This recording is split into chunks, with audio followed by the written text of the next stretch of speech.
İyunun 13-də Qarabağ Regional Gənclər və İdman İdarəsinin Ağcabədi rayonu üzrə Gənclər və İdman sektoru, Ağcabədi rayon Heydər Əliyev Mərkəzi və Ağcabədi Peşə Məktəbinin birgə təşkilatçılığı ilə Konstitusiya və suverenlik ili çərçivəsində keçirilən dəyirmi masa Milli Qurtuluş gününə həsr olunub. Tədbir mərkəzin akt zalında baş tutub.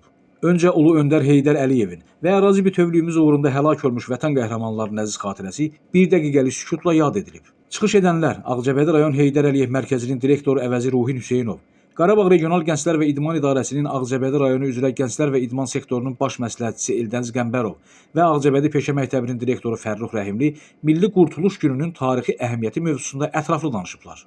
Çıxışçılar bildiriblər ki, xalqın təkidli tələbi ilə ikinci dəfə hakimiyyətə qayıdan Heydər Əliyev iyunun 15-də Azərbaycan Ali Sovetinin sədri seçildi.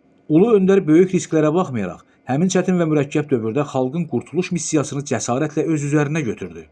Məhz Heydər Əliyevin müdrikliyi və qətiyyəti sayəsində Azərbaycanda vətəndaş qarşı durmasına birdəfəlik son qoyuldu. Ölkəmiz xaosdan, siyasi çəkişmələrdən, sosial-iqtisadi böhranlardan xilas oldu. Azərbaycan müstəqil, demokratik, hüquqi və dünyavi dövlət kimi inkişaf etməyə başladı. Beləliklə, ölkə qarşısında duran problemlər ardıcıl şəkildə həll olundu. Əminamanlıq, siyasi sabitlik yarandı. İctimai-siyasi, sosial-iqtisadi, elmi və mədəni həyatda əsaslı dönüşlər başlandı.